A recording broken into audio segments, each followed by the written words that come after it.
Hello, health champions. Today we're going to talk about an easy way to live to 100 years old. Something you can do that is simple, that's greatly going to increase your chances of reaching 100 years old.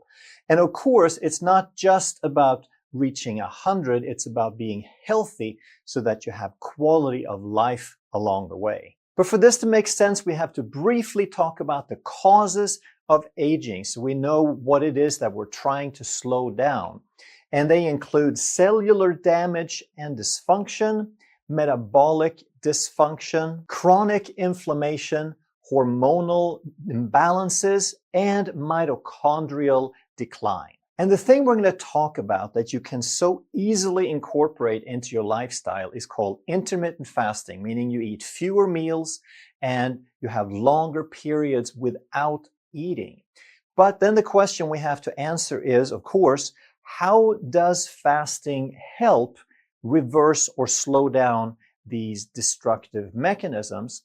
And then the second question we have to answer is just how easy is fasting? Because a lot of people think that fasting is just about the hardest thing that you can do. So we're going to go through these mechanisms one by one and talk about how fasting can help.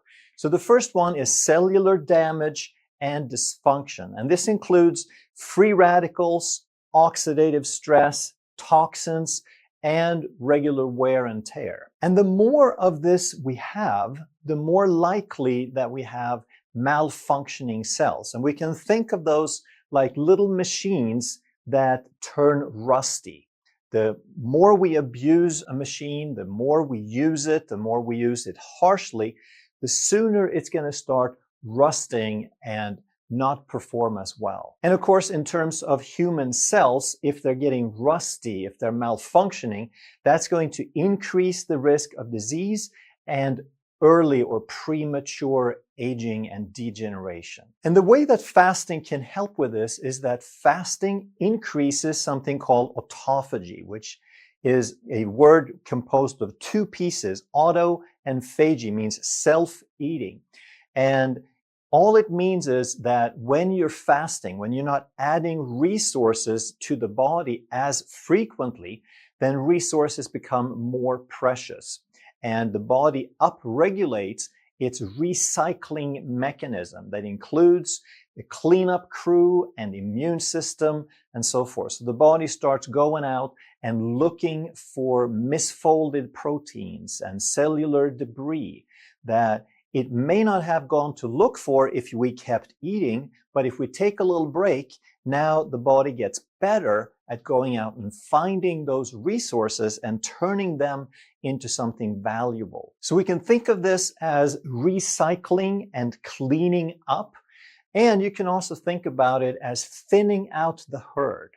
If you have a huge herd of animals somewhere and there are predators, they're going to go and pick up the sick and the slow and the animals that might have died anyway, that didn't have so much longer to live. And the same thing holds true in the body. If we have cellular components and misfolded proteins and cells that are about to die, if we can recycle them sooner, then we are thinning out the herd and we're keeping the healthier cells around. Next destructive mechanism is chronic inflammation. It is so tied to aging that it's actually called inflammaging as well. And chronic inflammation drives all chronic disease. And it's important that we understand what chronic disease is, how that's different, that those are all the things that people take medication for, like blood pressure medication and cholesterol medication and so forth, pain medication. When you have a disease, it's not like you just have a fever, because if you get an infection or if you eat something you weren't supposed to and you get nauseous and you throw up, then that's only the body doing what it's supposed to do. You're not really sick. The body is just responding in the appropriate way. But chronic disease is when things don't work the way they're supposed to. We have pushed the body out of balance. There are normal, natural mechanisms that have been worn out that don't kick in the way they're supposed to anymore. And some examples of diseases, chronic diseases, are cardiovascular disease, with the high blood pressure and the plaquing and so forth, and also arthritis and Alzheimer's and different forms of dementia, where Alzheimer's is the most common one. And what we know for a fact is that fasting, intermittent fasting, just stretching your window of not eating a little bit longer, is going to reduce many, many different blood markers that indicate inflammation. Two of the main ones are called C-reactive protein. That's a general inflammation marker. And another one is interleukin 6. And we know for a fact that fasting will reduce both of these. And in doing so, fasting will protect your tissues. It will maintain a higher quality of the tissues in your body. And in doing that, you will dramatically reduce your risk of these chronic diseases that we talked about. The cardiovascular disease, which of course is tied to diabetes and insulin resistance, and as well as arthritis and Alzheimer's. And the next factor is metabolic dysfunction. And what is metabolism? Metabolism is the ability of a cell to take fuel or a substrate and turn it into something else. And the something else is we turn it into energy and we turn it into tissue. And this ability to metabolize is what constitutes life. Dead things can't do that. And when we no longer can make energy and new tissues, then that's when we die. But when we talk about metabolic dysfunction, we're typically talking about the most widespread form, which is increasing insulin resistance. And this is so common today that we assume that it happens with age, that if we get older, then this is supposed to happen because it happens to just about everyone we see. More than 80% of the American population has some degree of insulin resistance, and this is spreading like wildfire across the world. So it's not just the United States anymore. But it's a huge misconception that this is something that has to increase with age. It is something that tends to increase with age, but only because we live a longer period of time, during which time we eat too much carbohydrate and we eat too many meals. So of course, that's what fasting is all about, is eating fewer meals and stretching the time that you're not eating. And of course, insulin resistance is about having high levels of insulin, chronically high levels of insulin, and having had your cells stop responding properly because that level of insulin is so high.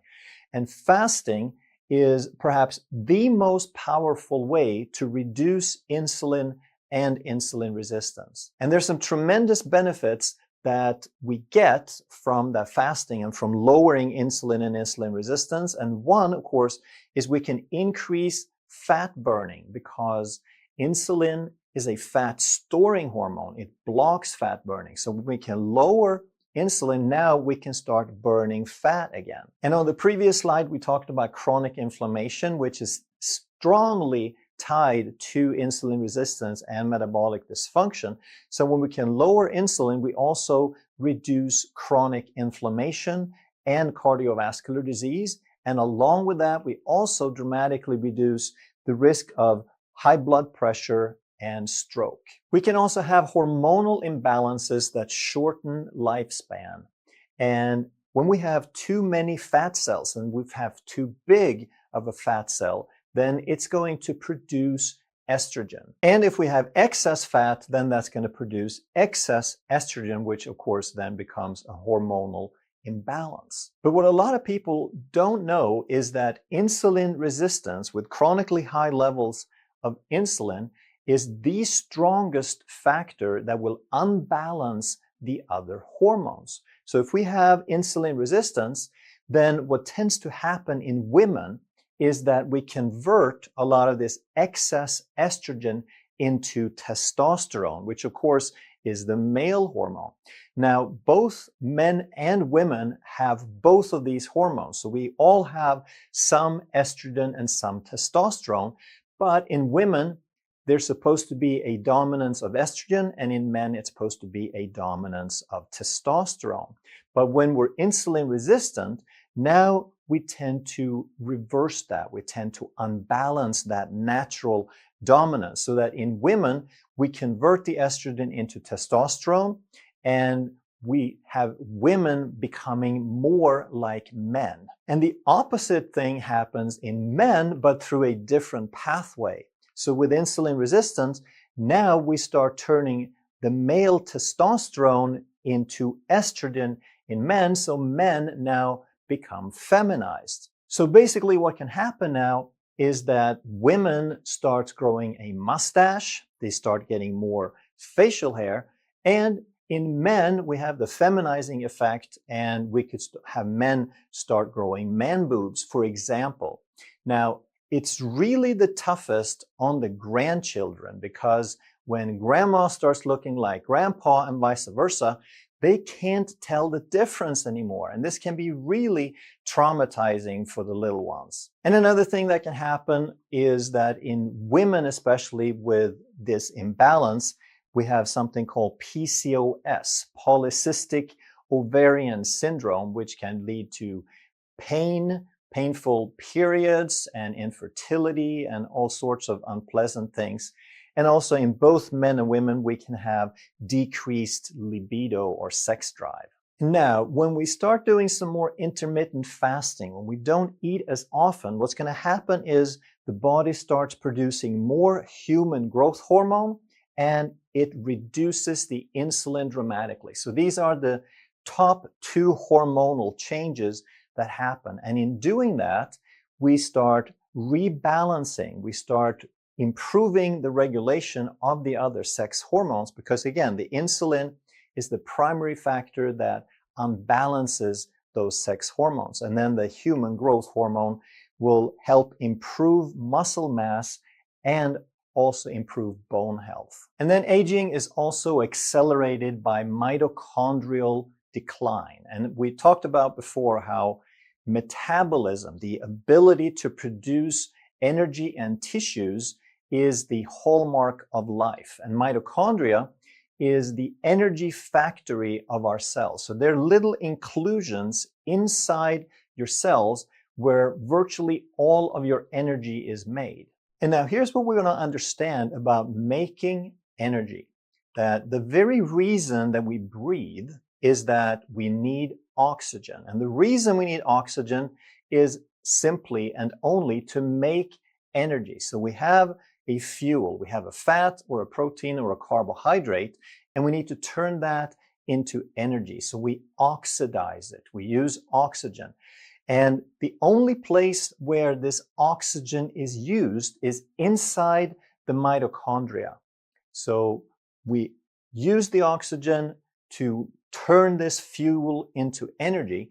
And in the process, we kind of speed up how quickly these mitochondria get rusty. So when we talk about free radicals and oxidation, most of that happens inside the mitochondria. And that's why these mitochondria are a little more sensitive. They burn a little hotter than any other cellular component. And if and when they start getting a little rusty, then they will reduce their energy production. They won't be able to make as much energy, and it won't be able to make it as cleanly as before. But what happens now with fasting is that we increase the mitochondrial biogenesis, meaning that we make new ones. We have mitochondria replicate, so we get new mitochondria. And just like with thinning the herd, we can recycle some of the most rusty mitochondria. So now we have healthier and fresher mitochondria to make energy for us. But not only that, fasting also increases the efficiency. It sort of cleans up the existing ones. So we get rid of some of the most rusty, we make new ones, but we also increase and make the old ones that we keep around, make them work better than they have been before. And of course, with those two factors, as a result, we can greatly increase our energy production and how cleanly we make that energy. So the first question that we set out to answer, does fasting help slow down aging and help reverse and slow down those aging processes? And the answer is absolutely yes. There's no doubt about that. Now we need to also answer and help you get on the way to understanding the second question, which is, isn't fasting really, really hard? Well, that's the next question. And I want to show you that it is incredibly simple. And you really just have to try it and try these simple steps that I'm about to explain to you, because the biggest thing that keeps people from doing these healthy steps is that they just believe that it's uncomfortable. So how hard is fasting really? Well, I want to ask you a question. Do you sleep? And I want to bet that the answer is yes. Some people sleep a few hours at a time, but for the most part, we sleep somewhere between 6 and 8 hours. And that means that you are already fasting. That if you have your last meal, let's say at 10 p.m., you have that little snack right before bed, and then you get up in the morning, and then you have your breakfast maybe around 7 a.m., now you had 9 hours of fasting. You had 9 hours where you didn't eat anything. And how's that possible? How did you do it? How did you survive all those hours? Well, it's because the body can make energy. It has backup mechanisms. So we're told all the time that we're supposed to eat every couple of hours to top off the blood sugar. Well, it is not necessary. That is not how it works. If you can make it through the night, if your body knows how to make energy when you're sleeping, then why wouldn't your body know how to make energy when you're awake?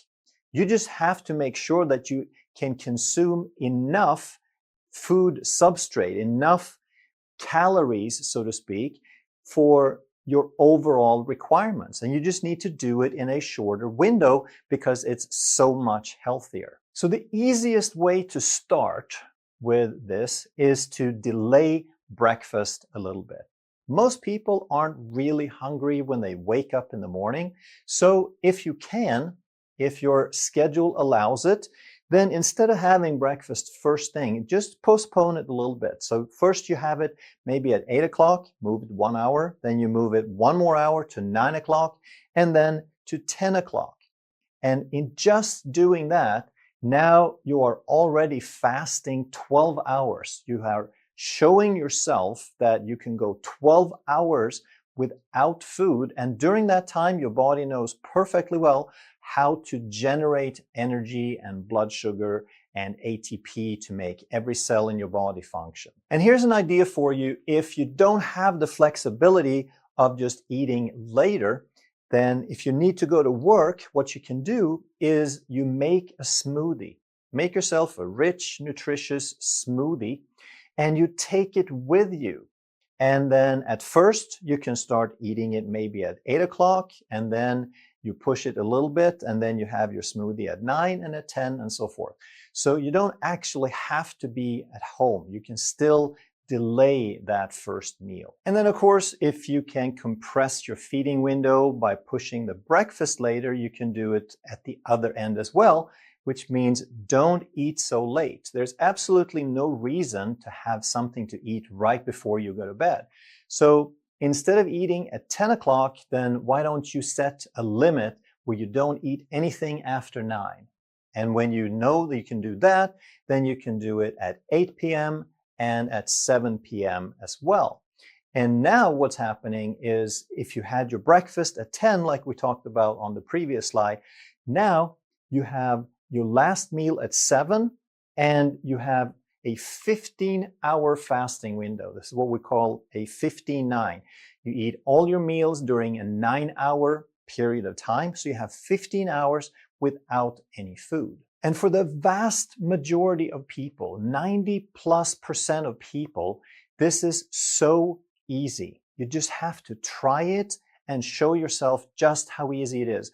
Most people who try this, they can't believe that they ever ate so many meals and that they ate so many meals over so many hours when they could just do it like this. It's easier, they save time, they don't have to eat all the time, and they don't get nearly as hungry. And then when you notice that you're not so hungry anymore, what's going to happen is I pretty much guarantee that you won't be so hungry that you forget to have breakfast. Even if you had that smoothie with you, you stick it in the fridge, you're just going to keep doing your thing and you forgot to eat because there really is no reason to eat. And then what you do is you have your lunch at noon, and then you go home and you have dinner at 6. And guess what? You did it. You are now performing, you're practicing intermittent fasting. And if you just try that, it's going to show you that it's so easy. It's actually easier than having to eat all the time because it takes time. It's a bother. It's a hassle. And if you did this, now what you're practicing is an 18-6 pattern of intermittent fasting, meaning you have 18 hours of not eating and 6 hours of eating. And it doesn't have to be like that. This is just an example. Some people will just have a 12-hour fasting window. Some people will have a 16-hour fasting window. Other people will have 18 or a 20-hour. Just try something and see what works for you, what's most comfortable and most practical for you. And like I said, the vast majority of people are not going to have to do anything else. However, there are some people who have pretty strong cravings, so there will be some stumbling blocks for them, maybe. And the number one thing that you can do then is to eliminate sugar, because sugar is a drug, and sugar, more than anything else, it's not just about the blood sugar or metabolism. It's the combination of a drug that gives you cravings, that changes your emotional state, and the fact that you're also having your blood sugar go up and down.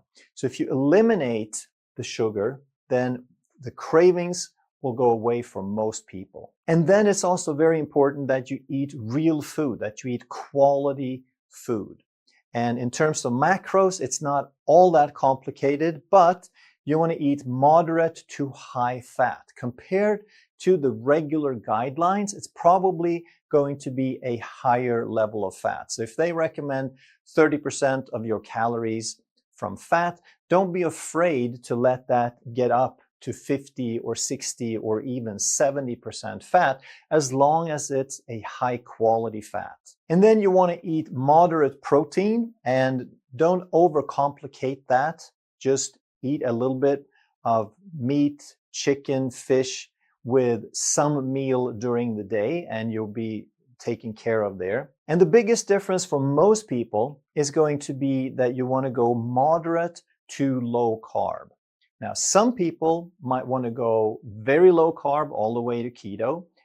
Not everyone has to, and not everyone has to do it all the time, but it is an option. And for a lot of people, that also really helps to curb your cravings. But it does not mean that you are very strict in avoiding all kinds of carbohydrates. Like some people think that carbohydrates are evil, and when you go low carb, you shouldn't have any, that 0 is the best. That's not true. You want to make sure that you eat a diet that's high in fiber, high in leafy greens, and high in non-starchy vegetables. You can basically have as much of those types of carbohydrates as you want.